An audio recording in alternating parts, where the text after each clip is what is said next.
Welcome aboard, shipmates. This is Real Sailors, Real Sea Stories, a training program created for the Naval Sea Cadet Corps by our friends and supporters at the Navy Talent Acquisition Group in Philadelphia. I'm your host, Warrant Officer David Sheets of the Naval Sea Cadet Corps.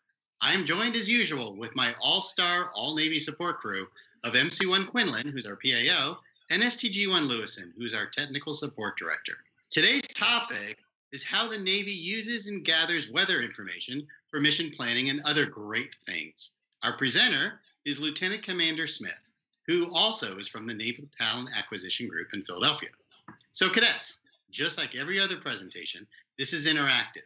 So when you have questions, and I hope you have plenty, put them in the comments section and we'll get them asked as soon as we can. Also, after the presentation, as you know, there will be a link available to you for our online quiz. That quiz will be active for 2 days, and if you complete it, you'll get 2 hours of virtual drill credit.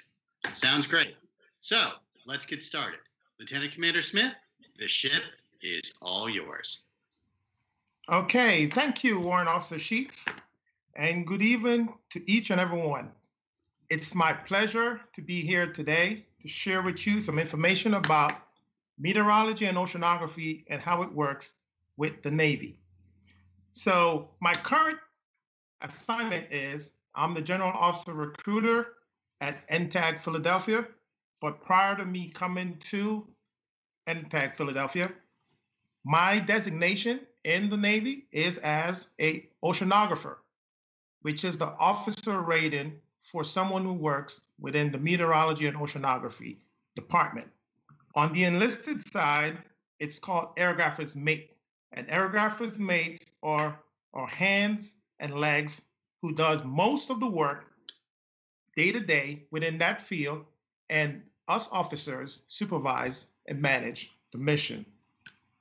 So for oceanography, as it is currently, there are 4 major forecasting centers that the Navy has around the world. We do have detachments located around the world and here in the United States. The big and main one that everyone knows of is down in Norfolk, the Fleet Weather Center in Norfolk, Virginia. We also have a Fleet Weather Center in San Diego, California, and a smaller version in Yokosuka, Japan. In Hawaii, there is a Typhoon Center that forecasts the typhoons, which is also the hurricanes in the Pacific, and we work alongside with the Hurricane Center down in Miami. Jacksonville is also one of our main locations. So a little bit about me. I am from the small, beautiful island in the Caribbean, Jamaica. I was born in Kingston and migrated here to the United States with my parents about 34 years ago. So I've spent most of my life here in the United States. In the Navy, I have 22 years, 8 months. I started my naval career a little differently than most folks who are in Navy does. I enlisted in the reserve back in 1997 and was enlisted for about 10 years before I became an officer. I joined the meteorology and oceanography community in 1999 and has been there with them since. Lieutenant Commander Smith, is there any way to advance your slides? I think we're frozen here. Oh, okay. Yes, there you go. So why I joined the Navy? I joined the Navy basically for the opportunity to travel and the education benefits that was available. Also, what prompted me a little bit, my brother joined before I did, and he actually he was deployed during the first Iraq War. And when he came back, I decided, you know what, I'm gonna do like my brother, who's younger than me, and join the Navy. So, sir, is that was the motivation? So you had your brother did this, and you thought it was really great. Is that? Yes. What did he say to you to give you that, correct, of course, opinion of the Navy? Well, the thing was, while he was away, he would send us letters because back in 1990, 91, it was more letters and very few phone calls. So he would send and tell me about all the different places that he stopped at while on the ship and the action that he saw and everything. And I would go down to Norfolk where his wife was while he was deployed, and going down there and just being around in the Navy town was interesting to me. And the uniform and everything was just, it was, I was gravitated to it. And I was like, you know what? I'd like to do that too. He was active duty. I also had a family and had a career going because I had my bachelor degree. And I was like, I don't know if I could go away for 12 weeks or 8 weeks, however long the boot camp was at that time. So I was looking to do something in the reserve. And that's how I end up joining in the reserve. So when you're in the reserves, you do have to go through recruit training and all that other stuff, right? So there still is that component. Oh yeah, that is. But again, back then, joining the reserve, they had a program where you could only do 2 weeks of boot camp versus the 8. So I just took 2 weeks off vacation time from work and went to do the boot camp. And that's how I went Navy versus any of the other branches. Even though I was more so looking for Navy or Air Force, I would have joined either one at that time because after doing my research, I realized that the Navy and the Air Force, 90% of what we do as Navy and the Air Force does translate into a civilian career right off when you get out. So those were the two technical branches that I'll say if I'm joining, that's where I would go. Oh, great. Yeah. Okay, so that's why I joined. Then also, just to mention that every job is important in the Navy and all are needed to make the Navy what it is today. However, I believe AGs and oceanographers, information that we provide is needed daily to ensure safe operation. So that's why I think being in this rate is one of the best rates to be in. And I've enjoyed my entire career being in the Navy, in the AG, in the weather community. Best thing about my job is meeting the awesome people that makes the Navy the world's best. We are needed in every operation. My top Navy memory, I have listed as spending a week in DC. I went down to DC back in 2017 because while on recruiting duty, I was the national recruiter for diversity program of the year nationwide. So I was invited with 12 other winners to go down to DC and spend a week where I get to meet the CNO. The Admiral was Richardson at the time, Admiral Richardson.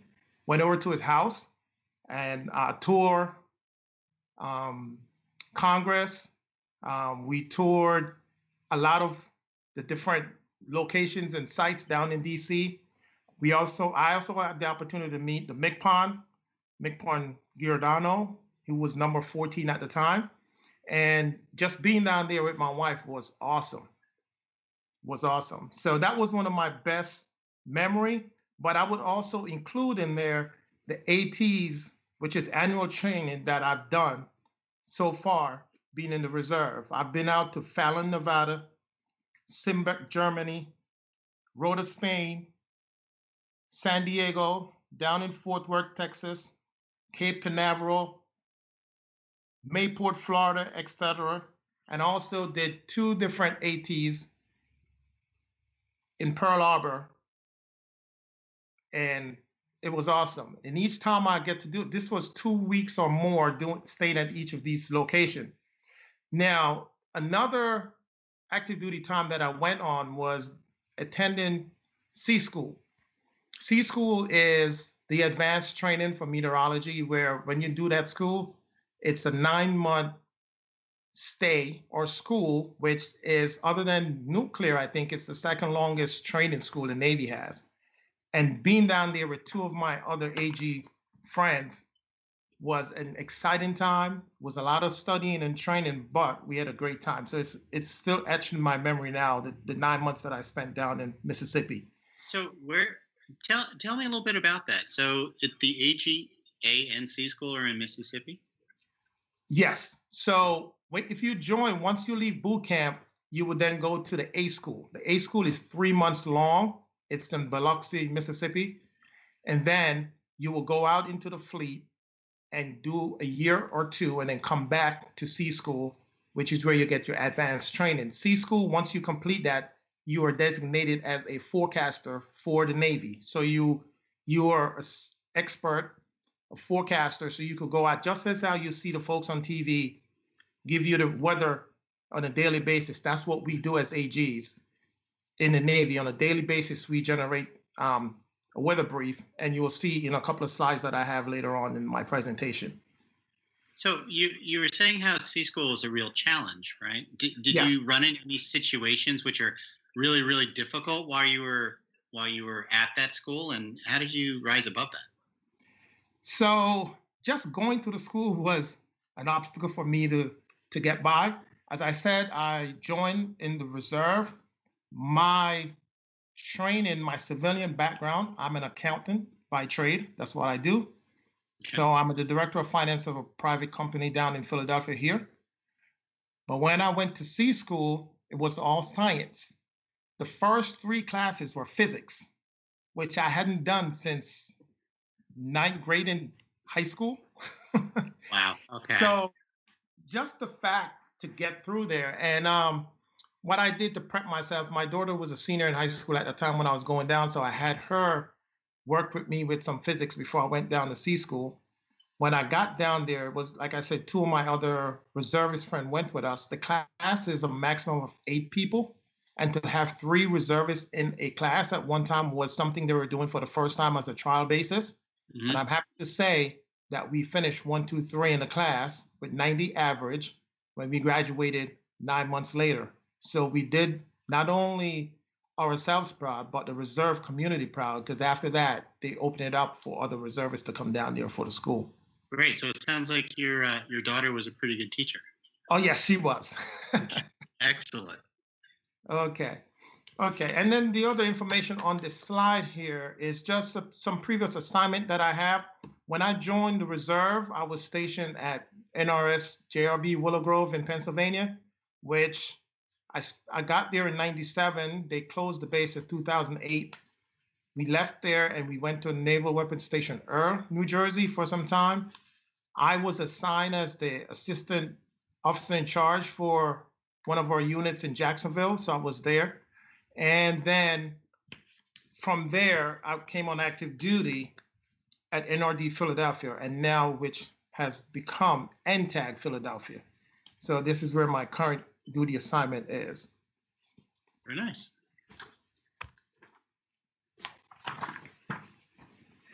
Okay, so the AG rate. The AG community was established back in 1924. They created the rate that year, but the first 7 men graduated from the class in 1925. Ever since D-Day, forecasting has become a mainstay and an important part of the weather community. So you can see that when they created the AG rate, it was to ensure that the Navy had a dependable source of weather forecasting for aviation safety. So, when we talk about D-Day and the forecasting, the original plan was for them to land the day before. The weather personnel told the general in charge at the time, if you go the following day, it would be better. The enemy weren't looking for them the next day. They were looking for them the day before, and that's how they end up getting on there and surprise them. So ever since then, weather became a mainstay for mission planning. A lot has been added to the portfolio of AGs. Other than weather forecasting, they also do hydrography, oceanography, as we'll talk about, unmanned underwater vehicle, UUVs, operation is done as well, and sonar data processing as part of the information warfare community. What the sonar data processing and that would entail is also, as AGs, we'll do ocean floor mapping as well. So there's a lot we do now other than just weather forecasting. AGs enhance battle space awareness by providing the characterization, forecast, and impacts of the environment. So it's a lot we do to give the commanding officers or whoever is in charge the best available information so they're able to make the best decision for the mission going forward. AGs are expert in meteorology and oceanography. So even though the officers are designated as oceanographers, when you're an AG, you do both. You're also a weather personnel, but you also work also with ocean tendencies, and you'll see that the upper atmosphere and the ocean flows about the same way. It's just that the ocean moves a little slower than what the atmosphere does, but we have to keep tabs on everything that goes on above in space and below in the water. Meteorology and oceanography encompass every natural law that dictates the Navy's every move. So based on what we give, the information we give, it dictates what the Navy and other military branches will do. You know, you made a very interesting point in regards to the ocean and the sky, because, you know, cadets, you may not be thinking about this, but, you know, when you start doing meteorology training and weather training, they really do focus on the fact that we're walking around in, you know, a liquid for the most part. You know, the atmosphere is flowing. It is something, right? So yes. It's not really two separate things. It's just a matter of density, and they all move. They all have different temperatures. There's tons of things happening. But yeah, you're walking around in a liquid. It's just very. Yeah, and what, you know, because I'm in the field, a lot of folks don't understand that a hurricane coming up the coast, a 1 degree change in the temperature of the water off the coast could change the direction of where the storm's going. That's how important it is for us to keep tabs on the temperature, the atmosphere, the pressure, and everything that's going on. In this photo here on this slide, you will see the AG there looking at the computer screens. So basically you do a lot of that. It's a lot of data that we get on computers now, a lot of ensembles and products that you look at to generate, to create your forecast. It's not just you go here and get it. We as Navy weather personnel, we look at many other documentation to make sure we are as precise as we can when we predict. We won't give a percentage chance of what's going to happen. It's more of a, you could do it, you can't do it, or if you can't, this is what's going on. So it's up to you to make the decision whether or not. So it's a green light, red light, or yellow light. Some products that we generate based on where you are, you may see percentage on it, but that just may be for a daily thing. But for operational and mission personnel, we will never put a percent chance on there. It's always either you could do it or you can't.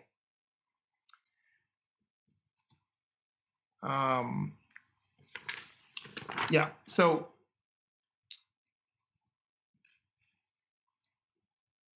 you have a photo there of some of the equipment that we use. The one on the lower left, that's a weather balloon that's being released off a ship.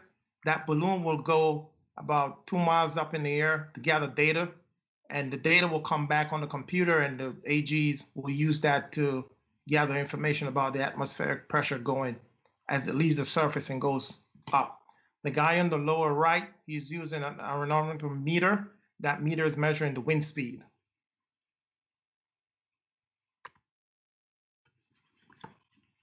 So I have a couple of videos here that we'll go through, but before we watch the video just a little bit more, you'll use your skill in science and math to calculate weather patterns, analyze data, and contribute forecasts to ships and squadron around the world. That's what we do as weather personnel. The mission depends on what we give. At sea, we are the victims of the environments we place ourselves in. That's why we need meteorologists and oceanographers to perform and to give us information on the weather patterns, prepare comprehensive maps, and watch over. And as officers, we will watch over the aerographers mate will forecast the weather. Every airstrike needs to know which way the wind is blowing, and every submarine needs to account for currents when they're underway. Whether you're stationed on a ship or conducting research in one of our top of the line labs, Navy METOC gives technical and tactical advice daily. Here's a video. This first video is going to be on, as a METOC officer, what we do.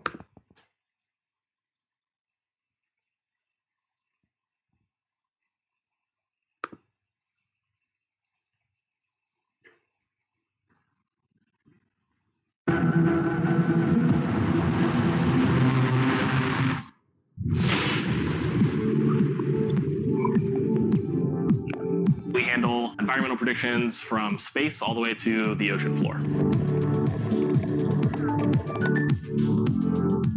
In the past decade, the Navy's realigned the METOC community into the information warfare community because we've realized that all of those fields play very closely together.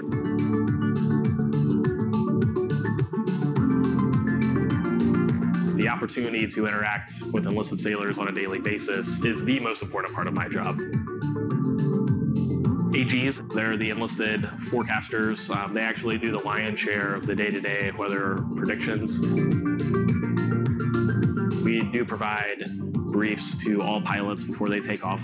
We also receive reports from the pilots while they're in the air so that we can verify our forecasts. Then we also provide specialized forecasts for the mission itself. We do real-time observations in the outdoors. We rely heavily on computer models. My tour immediately preceding this was at Naval Postgraduate School, where I got a master's degree in meteorology and oceanography.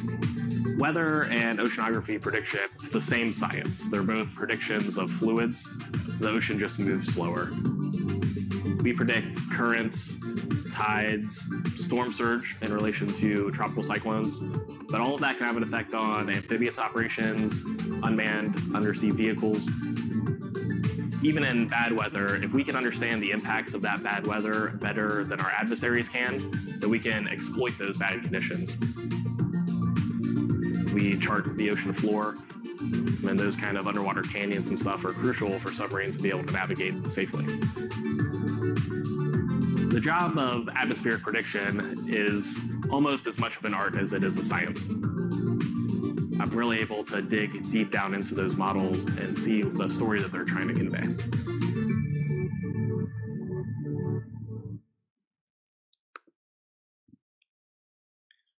That's very interesting what you're saying about this is all part of information warfare. We're a hidden moving missile silo, so that makes us a difficult target to want to attack.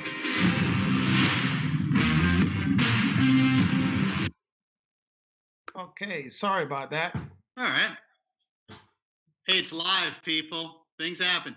But as I was saying, it's interesting that you're talking about information warfare and all. This is all part of it. It's right. If you're able to make the right predictions, and like you said for D-Day, mastery of the weather conditions is a big deal, right? Yes. It's huge. And just to add a little bit of history here, so the information warfare community was created back around 2010. And what makes up the information warfare community is intelligence, cryptology, information professional, space, and oceanographers. So the 5 team comes together because we work hand in hand. Each needs the other to do their jobs better. And we're together now. We also have a warfare pin, which is information warfare, that everyone who comes into the community is able to attain based on training. On this slide here, before we go into the next video, you'll see that photo on the left. That's a quick photo of a tropical hurricane. And the one on the right just shows how we will generate something to show the track, which I'm pretty sure most folks have seen it on TV, something similar to that, where they'll show you where the hurricane is going to go. A typhoon is what we call a hurricane in the Pacific, and hurricanes is what we call the depressions that are that travels in the Atlantic Oceans. Aircrafters mate, or weather personnel, serves on large ships such as aircraft carriers, amphibious ships, and cruisers, as well as the naval air stations around the world, weather centers, and other shore-based facilities located in the United States as well. The work is mostly analytical. Typical duties are performed in a clean, comfortable office-like environment and involves working closely with others with little supervision. So, they have a thing they say in the Navy, you choose your rate, you choose your fate. Being an AG, you get to work in an air-conditioned office daily. You will only go outside when you need to take an ob or give a presentation or something like that. But for the most part, we're in spaces air-conditioned because we're using a lot of computers. And the computers that generate our models are generated out of, we have a location in California that they do all the modeling for us, where we then are able to log into it and pull the models. Since when I joined back in 97 or 99 and I got into the community, a lot of what we used to have, we did, was all manual. We had to go out every day, which we still do now, and guesstimate the height of the clouds and look to make sure what the coverage of the skies are. Even though we had an ASOS machine that would tell us the cloud height, we still had to go out and do it. But wind and all the other stuff we would do, and the atmospheric pressure and all that, we will do it with charts and equipments that we have. Now it's all computerized. We used to brief the pilots on a daily, any flights that were leaving out of Willow Grove, they would have to come in our office and file a flight weather brief. And before the pilot would take off, we would then give them the brief as to what the weather would be and how we would validate what we do at times. When the pilots would go up, they would send us back a PIREP, which is what we call the pilot's report. And they will send back and tell us exactly what they're seeing, where the clouds are, and it will kind of validate what we forecast. Now, what has happened in transition since then, a lot of the briefs are done remotely now. So the pilots could just log in and they'll get their brief. We were a little hesitant to say, we like the face-to-face and the in-person giving of the information, but as time went on, it was more mechanical. We're going to do this by computer, and that's how it has become, and that's what we do now. So we thought, I mentioned a little bit earlier when how we do the training and what training is involved. But like I said, when you complete boot camp, if you're pursuing an aircrafters mate role, you will report to Keystone Air Force Base in Mississippi, where you receive the formal naval training at A school. It's 19 weeks. You would spend there. Then you would have then developed the knowledge of meteorology observation. So you will go back out. What we call those who are not forecasters, you're in tech, and a aviation tech, which means you're more of an observer. So you will go out and get the observation, and you'll record all the information and give that to the forecaster, and then he will put the forecast together. From there, you would then you will go out to work in the environment as observers and prepare for advanced training, which is C school. And then you will then go back to Keystone Air Force Base, Mississippi, where the school is located, and you'll do the C school there. Over time, you will transition from the role of observer to forecaster to supervisors. And the chiefs are then, most of the chiefs they're the ones who supervise the forecasting duties. So, Sarah, one of the questions came in from the cadets, and this is interesting. Of course, you're going to tell me this has never happened. Uh-huh. Okay. So that means it's happened, right? Okay. But what happens when you do a weather forecast and maybe it ends up being wrong, right? Because these are predictions, right? It's like practicing medicine. I hate to say it that way. But sometimes, because you can't predict everything, and the planet is a tricky thing. So have there been any instances that you know of that it just didn't work out? So, they say being the weather, you're 50% right, 50% wrong. as I said earlier, we try to be as close to being right and precise as we can, but there are going to be times when you'll make a forecast and the low pressure system that you were tracking decides to go 2 miles, 5 miles to the right versus where you want to go. But if and it's hard to say if it was intentionally or you just didn't do your job correctly while you got it wrong. It's something that what will happen, you would then talk with the lead forecaster. You will probably go have a meeting with the commanding officer about what you did and how you did it. They'll look at your work to make sure that you did everything the way it was supposed to be done, and it then turned out to not be correct. But yeah, we've had forecasts that were bust, that's what we call them, Right. or for the most part, we're pretty spot on with what we do. Because take, for instance, a hurricane is coming up the coast, and we tell the admiral, we need to get all of our equipment out of Norfolk because it's going to get hit pretty bad. They spend all that money, gas up all the planes and the ships and fly them out, sail them out, and then the hurricane never came. Whoops. Then, yeah, that's a big whoops. So, they'll wait as long as they can to get out of harm's way. And then once we could precise, because a 3-day forecast is when you can be more accurate. These 5 days, 10 days, 7 days forecasts, they're guessing. If you really follow, you will see a lot of times by the time they get down to the 3 days, it would have changed. So we tend to do more so 3 days, and then the following days will be what we call outlook. So it's not a forecast as what's going to happen. This is what the tendency looks like, but the 3-day is the forecast that we are given. Right. Okay. That makes sense. I mean, I know from my experience, we were flying out of Okinawa and we're going someplace in the southwest area.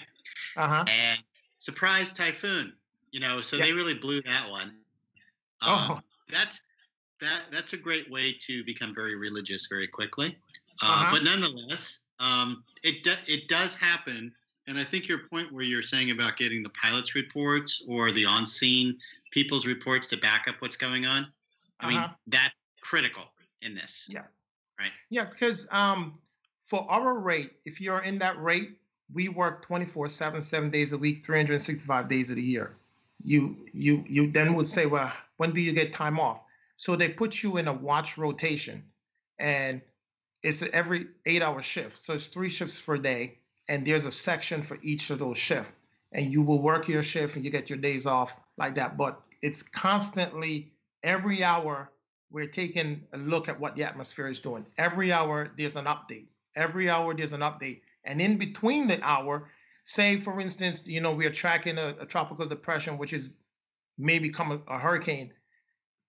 They're tracking it every hour, but within that hour, they're still looking at it to see if something is going to change. We're getting information on whether the pressure is dropping or if it's going to increase or if the thing is going to mature to what it's going to be.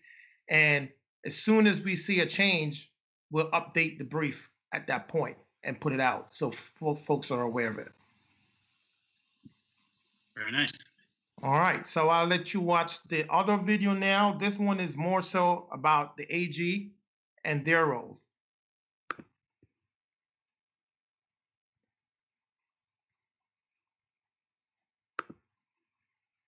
We just come outside and observe. We're looking at clouds, and it's beginning to rain. Weather is the first line of defense. You can't do anything without knowing what the weather's going to be. Being an areographer's mate, we analyze and forecast weather for the fleet. It's very important to the safety of navigation and flight for the ships that are deployed, as well as all aviation assets. You can't control the weather. But what we can do is provide timing. So if the weather is bad at one location or at this time, we definitely can provide recommendations. Hurricane season is coming up. I am building hurricane tracks to prep us for the hurricane season. I provided forecasts for hurricanes Maria, Jose, and Irma. You're talking about 20,000 plus sailors, keeping them out of harm's way. Love science. This is the closest job in the Navy related to science because we get to do meteorology and oceanography. Right now, what I'm doing at Fleet Experimentation and Concepts, it's amazing being able to work with the newest software, the newest programs. What we're trying to do is figure out how the atmospherics can provide a tactical advantage in regards to warfighting.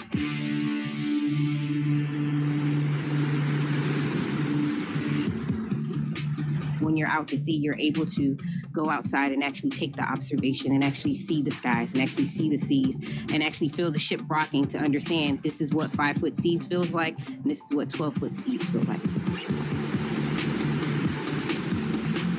You get a lot more experience on a ship as an AG because you see weather from all over the world. We went to Bahrain, Dubai, England, and Israel, so I've gotten to see the weather patterns over there. The Navy's all about the experience for me.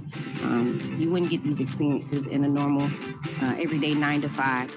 Every day it's something new and every day it's something different.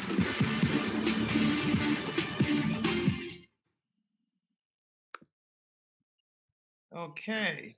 I really like how you enjoy the background music. Okay. One of the questions that came in from the cadets has to do with the area of responsibility, and I'll frame it like that. So, does the Navy, I know it's focused on Navy operations and whatnot, but it is a separate entity than, say, state or national or worldwide weather forecasting, or do you work together with, say, NOAA or with other agencies, or I don't know, AccuWeather, whoever, right, in order to do your job, or is it something completely separate and different? No. So the Navy works hand in hand with, say, the national entities. So with NOAA, National Weather Service, the Hurricane Center, we work with them and bounce stuff off of them, what they're doing versus what we're doing. And when we forecast, so when I talked about we have major forecasting centers, in the US, we had 2. So we used to have detachments around all over the US that would do forecasting for that local region. Now, Norfolk, it becomes centralized. So Norfolk forecasts from the Mississippi east all the way to Europe. That's our responsibility. San Diego will take from Mississippi west all the way to Asia and the Pacific. That's their responsibility. So we have a small debt in Rota, Spain that would assist with what we do in Europe and the Meds. And then Hawaii, where the Typhoon Center is, will assist with the Northern Pacific, and Yokosuka, Japan will help with the southern part. But we forecast around the world. So wherever we have troops, we can provide forecasts for them. We have other little detachments in other places around the world where we have folks that go out. We even have, when you're in the meteorology community, you can be assigned to work with the Spec Op team, and you would be in that unit with them and train with them and do everything with them. What your role would be is if they have to go out on a mission and need weather information right there on the spot, we have things that we could carry out that will help get us satellite information, and you could brief the individuals right there on the spot with what they need to know. So it's not just being in the office. You do go out. We have what they call environmental teams that will go out and do the different assistance with the different branches, both Marines. We'll go out with the Air Force at times. Not the Air Force, the Army. The Air Force has their own forecasting personnel as well, and we work hand in hand with them because where our station is at, where we go to Simbach, Germany, they have a big set up over there. So we work in our little office next to them and we bounce stuff off of them. So yeah, we do work with other entities, but the Navy provides the information for the Navy basically. But we also, like during the hurricane season, which is we're in now, we'll work hand in hand with the Hurricane Center to track all the storms that are coming in on the Atlantic, and then we work with the Typhoon Center to do all the ones in the Pacific. Okay, that makes sense because you do have specialized, forecasting Navy needs that say other communities may not need, and that's interesting. So you said that you would actually deploy with the Special Forces teams as far as like briefings. Would that be someone out in the field, or that would be prior to mission, like mission planning? They'll get briefed before they go, but you will be out in the field with them too. Okay.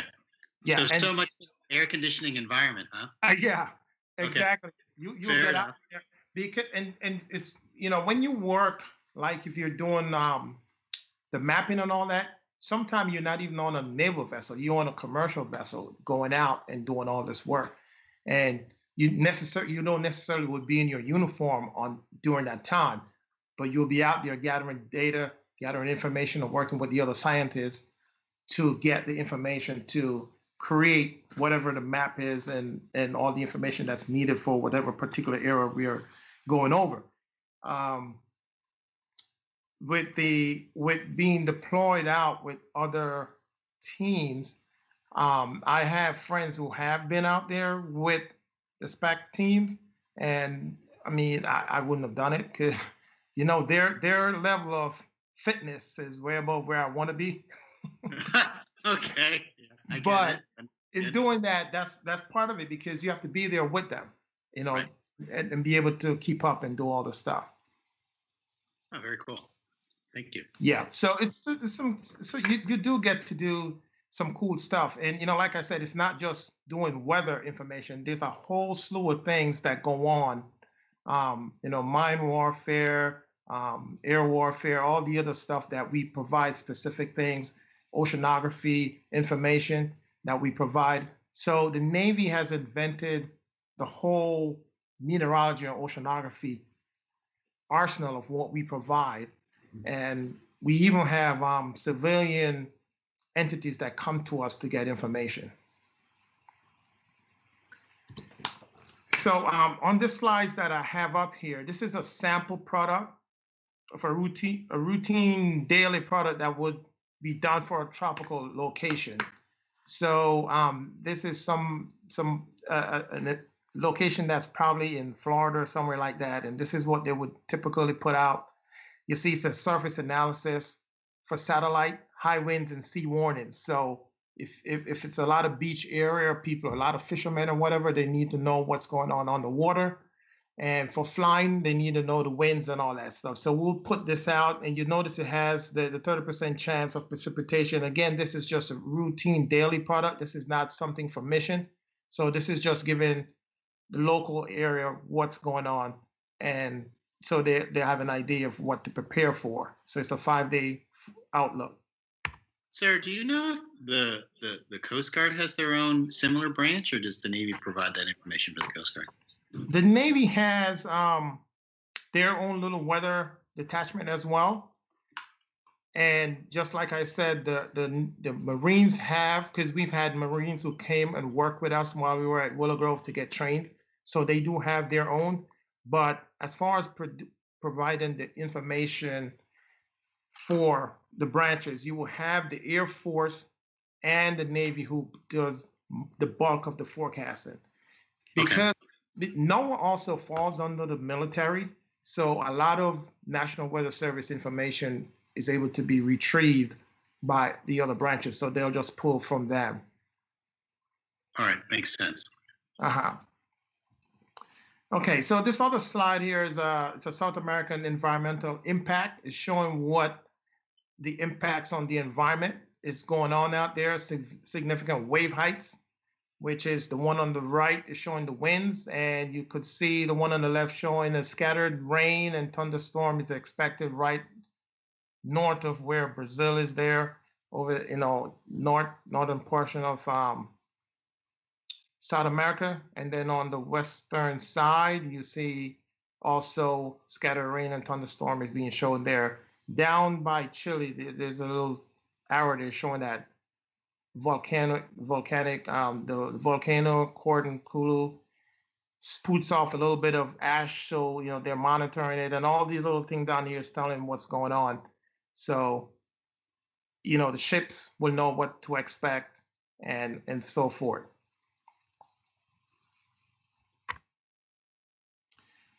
What I do as a METOC officer and also as an AG, there's a list of responsibility here. So as AGs, we collect and record and analyze weather and oceanography information, making visual and instrumental observation of weather and sea conditions. So, you have the observers who will go out and get it. It comes back in, and then the forecaster will work on putting together a weather forecast. Operating meteorological satellite receivers, because we get a lot of our information from satellite. Interpreting the satellite data once it comes in, the radar images once we get it in, and the meteorological and oceanographic codes. So all of these are different things that you will learn while you're going to A school and C school, what you're looking at and how to read it. This satellite shot here that's on this little forecast is a satellite shot over the Northeast here. You can see Pennsylvania, New Jersey. I think that star means that we were doing something there for Willow Grove, and that's why the star is there. That's where our location is. As weather personnel as well, we're preparing to update weather maps and oceanography data. So we update the maps as we go along and whatever data is needed on the ocean as well. We issue weather forecasts and warnings based on where we're located. We may be doing it not just for the Navy, but also for the local area. We provide weather and oceanography briefings.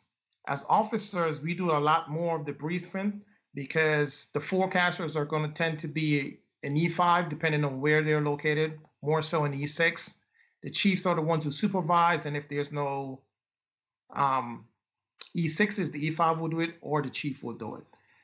Then once they brief it, that for the command, if it's something where it's a mission oriented, like when we're participating in some of these bigger exercise, it's usually the officer who's doing the briefing. So, when you if you come into the Navy in the oceanography field as an officer, you're not going to learn the entire ground level of how to do a forecast, but you're going to learn how to look at what the forecaster gave you and brief it. You go in as an AG, you're going to learn the forecasting techniques, and then you could then become an officer later if you want, which is what I did. I was an AG first.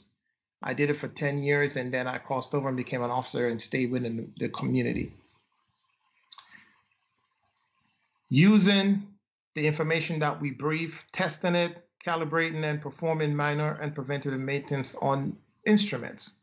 As I said back, we used to use a lot of the instrument that we used to have to calibrate all the time. Now, more of it is on computers, but there's still equipment out there that we use. If you're on the ship, you will still be launching balloons.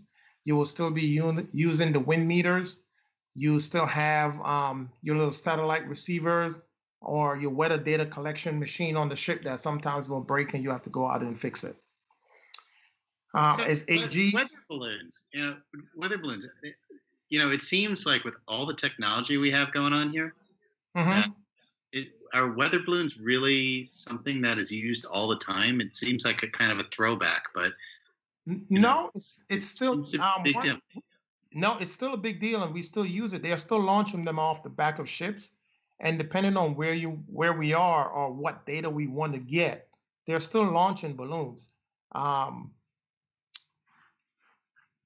For the exercises that we do, they will launch a balloon, and we will send AGs out to get trained on how to do it and how to read the data that's coming back. Because every feet up, it sends back data, and it's just a slew of data just coming back, giving you the pressure, giving you the temperature, and what's going on in the atmosphere. And Right.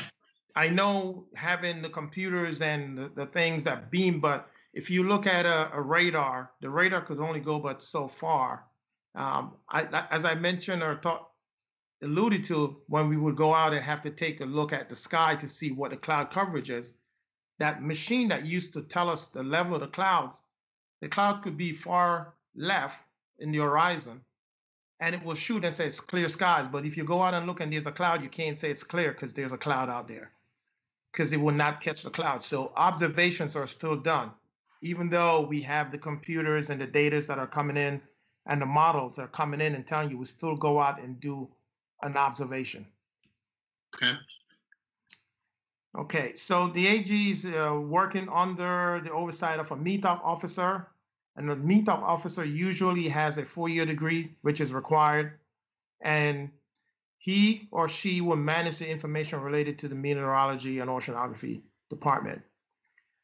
We also, the AGs will work with other members of the information warfare community, which is intelligence, crypto, information professional, and space.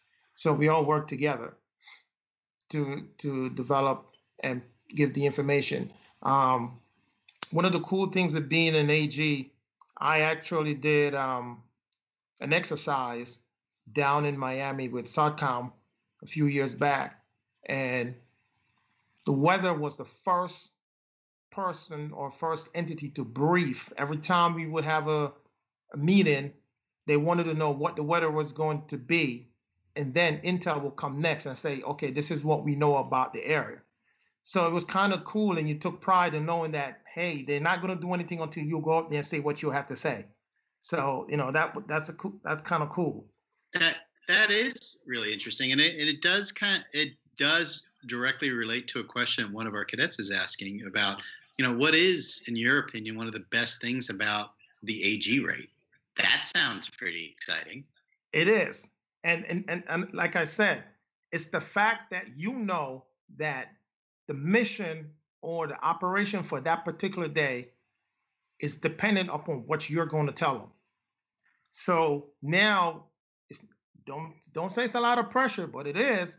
But you got to come up with that weather and go brief it and be able to answer the question. Because when you say, well, it's going to rain and yada yada, tell them everything, and then the commander says, so why I can't launch my ship today? And then you will break it down and show him that the low pressure system is here, and because of what's going on, the wind is going to be too high, it's going to be raining, and it's not going to be feasible for the ship. The seas will be too high for the ship to go out. And he was like, okay, roger that. We'll do it another day. Now, if the rain and the seas and the thing are not, like I said earlier, he's going to call you back and say, well, you told me I couldn't do it. And look at the sky. It's sunny and bright outside. Yeah, but, that don't happen that often. It never happens that often. But, it's something you got to keep in the back of your mind that, hey, this mission depends on what you're going to tell them. And remember, as a young forecaster or even a seasoned forecaster, when you come up with the brief, it's not just what you say that it's going to put out. Other folks are going to look at it too, and they're going to compare. They're going to look at the different things that you use to come up with it. And if everyone agrees with it, then you're fine. You're good. Right. So as you can see on this briefing, as I forecast, as I said, it gives you the time when the forecast was done. It tells you what's going on in the area. A low pressure system is located southeast of Nova Scotia, which is a little bit north off to the coast there. So that's what's going to provide, bringing the showers that may happen, because it says cloudy with isolated showers, and it gives the high temperature, the low temperature, and what's going on with the sky. Then you will forecast for the next day and the day after, and you will give an outlook. So a high pressure system will continue to build, which is going to produce clear skies and dry conditions. So one of the things is, if you have high pressure system, it's good weather. If you have a low pressure system, it's bad weather. That's when you get your rain. And the lower the pressure, that's when you get your hurricanes and your thunderstorms and your, flash flooding and all that stuff happen when you have that low pressure system. So high pressure is one you want to see, and give you a good day.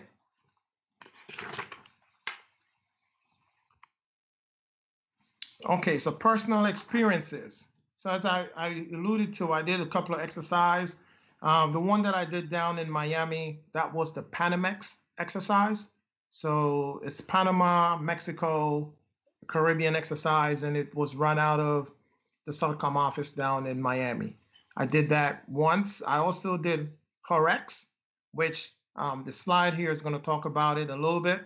So HEREX is the Navy. We do exercises throughout the year to get us ready for what may come or what season is coming up. So HEREX is an exercise for hurricane season. So we'll go through that. I did that one down in Norfolk, and I was the person in charge of when they bring in forecast and you look at it, QC it, and you forward it off to be posted on the site as the brief. RIMPAC, which is the Rim of the Pacific, the Navy participates in that twice a year. I mean, every other year, even year, that's when they do it. It's done out in the Pacific. I was located, I did my tour in that boat times over in Hawaii, in Honolulu. And for the boat times I was there for 3 weeks. My friends who wanted to come to Hawaii didn't get that chance. One had to stay down in Mississippi where they had the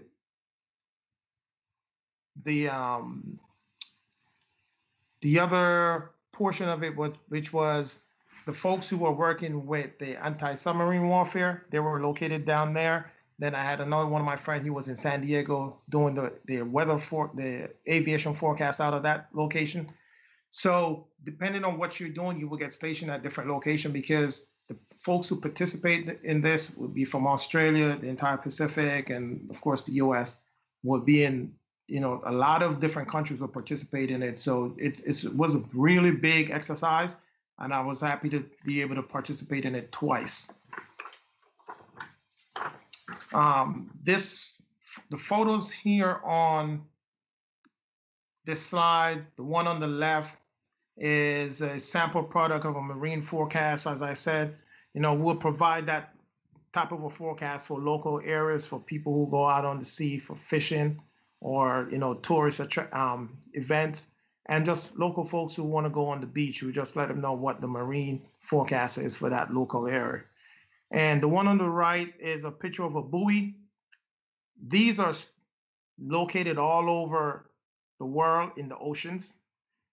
And what they do, they provide oceanography data and also atmospheric data. And there's even a website you could go and ping on one of these buoys and it will tell you what information it's getting. But they're all over and we get a lot of data off of them. And that's what we use to help build our forecasts. All right, I'm going to click on this video here for the exercise.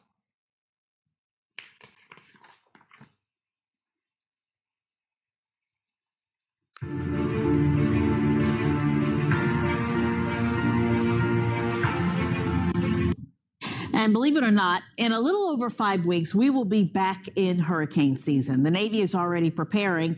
13 News Now military reporter Mike Gooding takes us inside a major exercise. The cold last year was devastating. 15 named storms, 8 hurricanes, 2 major hurricanes, more than $49 billion in damages, and 173 fatalities. Here at the Fleet Weather Center, they hope for the best but prepare for the worst. In this case, it is fictitious Hurricane Marge, a Category 4, modeled after one we remember all too well here in Hampton Roads from back in the day, Hurricane Floyd. It's all part of an effort called Hurricane Exercise Citadel Gale 2019. The idea is to prepare the Navy to respond to adverse weather conditions in U.S. coastal regions and maintain the ability to deploy forces under the most severe weather conditions. The center's 280 meteorologists and aerographers' mates go through the exact same steps they would if this were the real thing. Pretty awesome. So it's a really good practice for us with the hurricanes and just making sure we get everything right whenever it does come to crunch time. They work around the clock in shifts 24 hours a day, 7 days a week. Among their critical responsibilities, protecting the ships already at sea and advising the U.S. Fleet Forces Admiral if conditions warrant sortying the 68 ships based in Hampton Roads. And in many ways, that would almost be the worst case of a storm. The worst case for a storm for the Navy would be a storm that comes up and just hugs the coast as it crawls northward from Florida all the way to Canada. Could it happen? Sure. So this team needs to be ready. The 2-week HURX wraps up tomorrow. Mike Gooding, 13 News Now.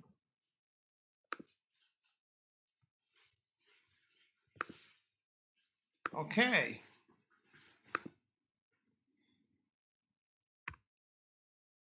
Okay, so that's a lot of information I just went over. I'm here ready to answer any questions. Sure. A couple of the questions that came out from the cadets is, have you had a really bad experience doing this, like within the Navy or in your career, and what did you learn from it? A bad experience as in doing the weather or just being in the Navy? Well, it's kind of an open-ended question, so pick one and go with it. Well, I will say the Navy has been good to me. I could talk about being in the Navy for hours and hours. It has totally been a wonderful ride, and I'm not ready to get out as yet, even though I have 22 years. But just being an AG and being in the METOC community is such an awesome experience. As far as being in the AG community, I don't know if I could say it was bad. But, it's like any other jobs. You have your good days and your bad days. So the bad days was just probably some of the bureaucratic or some of the other things that you have no control over that, just comes up your way. But as far as working in that particular field, as I said earlier, I think it's one of the best field to get into. When I got into the AG community, it was by accident because I wanted to be in aviation, which AG comes under the aviation community, right. But I wanted to do something around aircraft, being on the plane or being an AE or ABH or something like that. But the detail at the time said, you could make E4, E5, and you won't go anywhere after that because it's overmanned. And I said, what you have open? And he only had two choices. He says AG and AC. I knew what AC was. That's air traffic control. And I'm like, what is AG? And he's like, weather. And I'll do that. Not knowing what I was getting into, but when I got into it, after the first 6 months, I was sold, and ever since it's been an awesome ride. Being in this particular community, as in reservists, we could do our ATs or annual training anywhere there's an airfield because you're providing weather. They have a weather station there. So I was fortunate to go to some of the coolest places to do my annual training. Like I mentioned, road to Spain, Germany, Hawaii, up and down the West Coast. I was in Nevada, Fallon, Nevada, up and down the East Coast, Florida. So I've traveled so much that it's just an awesome experience. So hope that answers. Yeah, I'm sure it does. And then, one question that one of our cadets likes to ask a lot is, if you would describe the Navy with one word, what would that word be? I know, it stumps you once in a while, doesn't it? Yeah. Phenomenal. Phenomenal. Okay. Yeah. Okay. Phenomenal. And I'm in the recruiting community now. So on Tuesday, I just enlisted a young man who's coming into the AG community, and he's going to be in the same community that I'm in. Even though he's going active duty, I told him once I leave recruiting and go back in the reserve, I would probably run into him because we're a small community of probably about 1,200 Navy-wide, and that's both with reserve and active duty. So I told him I would run into him. But the thing is, being in the Navy, I think not only did it help me grow in my Navy career, with what I was doing, but it also helped me in my civilian career because I tell folks, I said, if you're in the reserve, it's the best of both worlds. You play military when you want, and you're a civilian when you want. So I use that to gain knowledge that I got from the Navy. Because if you remember, I'm an accountant. I'm not a technical person, scientist, but that's what I am in the Navy. So I channel both. And when I will go back in my civilian world, what I learned in leadership and military style, I will take there. And then I'll bring my civilian background and knowledge to the Navy and say, hey, you know, we could do it this way because this works. And I think that's what have helped me grow and become successful as I am today. Great. That's fantastic. I did have a question from one of our support crew members. STG1 Lewison is interested in knowing, who's your favorite sonar tech? STG1 Lewison. Okay, very well. I don't think we have to extend on that too much more. Very cool. Okay. So, you know, we talked about your career and what you've done, and, you know, it's just a tremendous amount of information, like you said, and yes. There's things about it that, you know, quite honestly, I've learned a lot in this presentation. I've done a lot of work in the world of meteorology with the aviation side of my background, and, you know, it's very interesting because we would get the weather briefings, and now that, like you said, they're all computerized. But having that, you know, someone actually is behind that program doing that work for that mission is an amazing thing. So, you know, I'm with you. I think this whole field is absolutely vital. You know, and you know, and you know, Warren, when your unit at Willow Grove used to come over to our weather office to get our weather brief before they would take off, they would have to come over there and get it. So, you know, the pilots would come there. So I got to become familiar with a lot of the pilots, and even on the P3s that you have there, we were often given the opportunity to go up with you guys. Sure. Yeah, and I didn't get it because I wasn't on active duty. So I know my active duty counterparts there did on some occasion, but I didn't get the opportunity. I would have loved to do it, but, you know, we were only there on the weekends. Right. Well, and as you could tell, when I would do my 2-week annual training, I didn't want to do it at Willow Grove. No, I wanted to go to San Diego or go to Florida or go overseas or something. I didn't want to stay at Willow Grove because I was there once a month on the weekend. Well, I can totally relate to that because I was a college student at Penn State at the time when I was a reservist. So my 2-week annual duty, I would pick row to Spain. I've done that. And 2 weeks actually turned into a double rotation. So I'd spend a month in Bermuda. Oh, it's see? Not a bad thing. And, you know, when I talk about going back to the day, back when, you know, Penn State owns AccuWeather. That's correct. We weren't allowed to pull any data from AccuWeather back then. Now you can.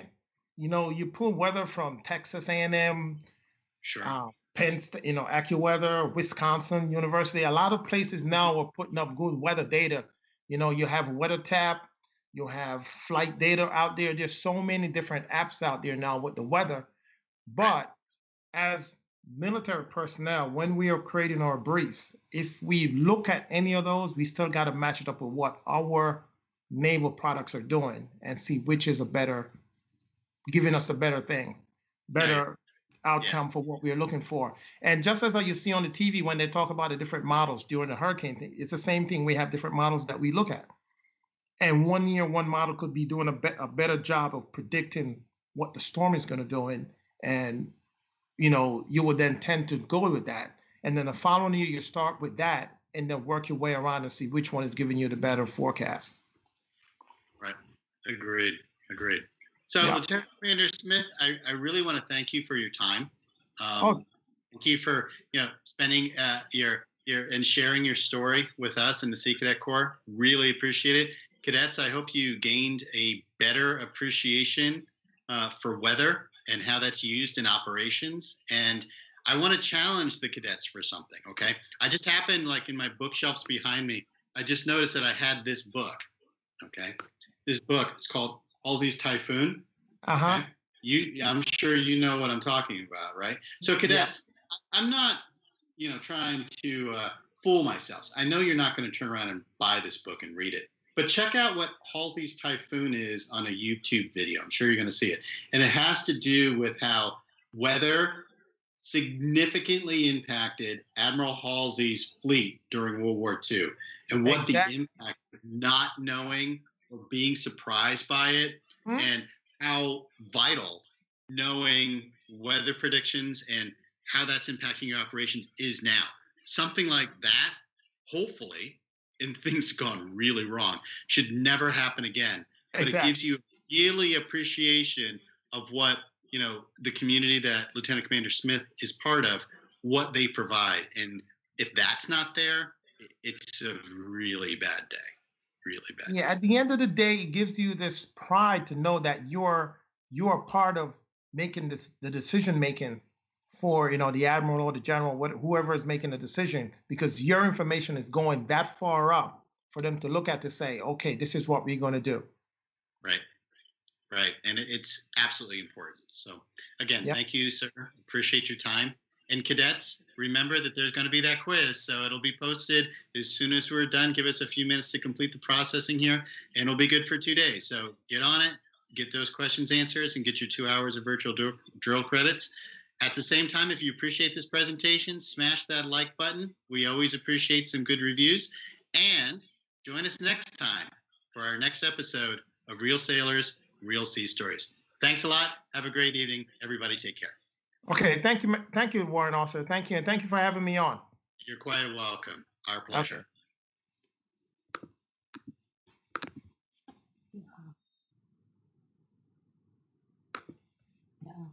Yeah, I'm going to stop screen.